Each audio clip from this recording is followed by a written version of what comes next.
आम्ही फायनली इकडे पोहोचलोय देवळाच्या आवारात। हे बघा पाठीमागे, माझ्या पाठीमागे बघू शकता मित्रांनो, एक नंबरचं सुंदर नक्षीकाम असं केलेलं आहे।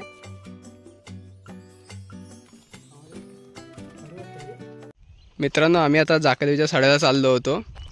जाकादेवीचं मंदिर बोललं तर प्रत्येकाला माहीतच असतं की घरांच्या आसपास तरी ते मंदिर नसतंच, एखादा सडा किंवा मोकळं माळरान अशा ठिकाणी ते देऊळ वसलेलं असतं सहसा जास्त करून।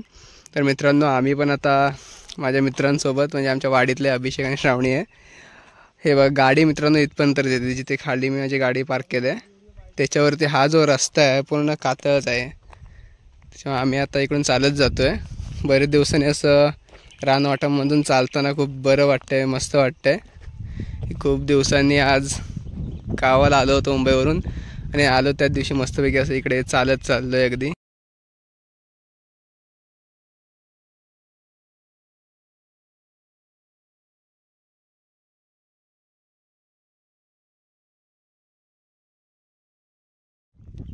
मित्रांनो आता इथं तुम्हाला पायवाट दिसते, एक रस्ता केला असा, इथे पहिला असा प्रॉपर असा रस्ता नव्हता, जी आपली रानामधून जी वाट असते लहानशी गुरंढोरं जाण्यासाठी, तर ती वाट होती आणि संपूर्ण बाजूला इकडे बघा आता सगळं साफ केलं दिसतंय, ते संपूर्ण अशी करवंदांची जाळी असं सर्व।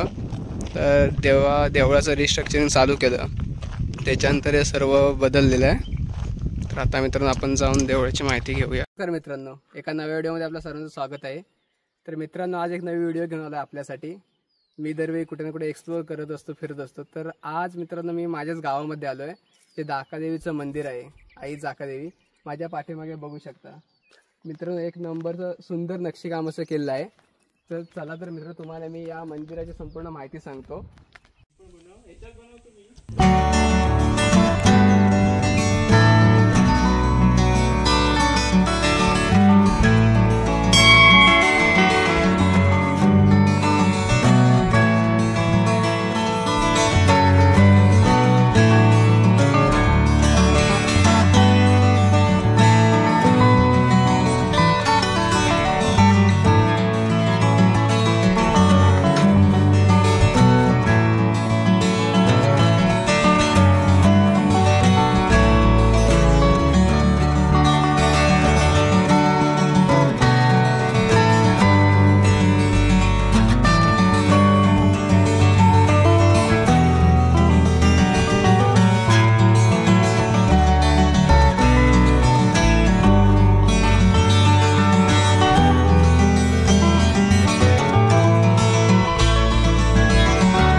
मित्रांनो खास वैशिष्ट्य सांगतो मी तुम्हाला या मंदिराचं, जे आता तुम्हाला ते कोरीव काम दिसतंय ह्या खांब्यावरती, हे बघा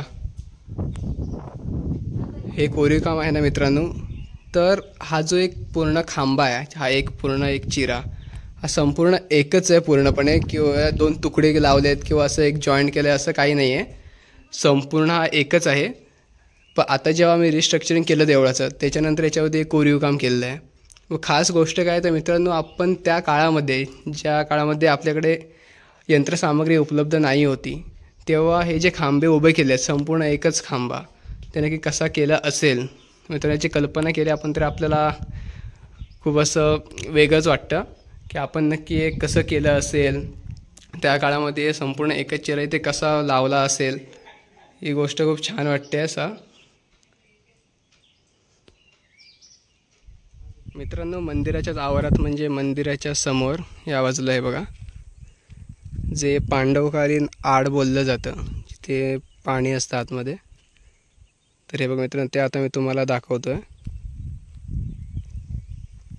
त्याच्यामध्ये वर्षाचे 12ही महिने पाणी असतं आणि आज देखील याच्यामध्ये पाणी आहे.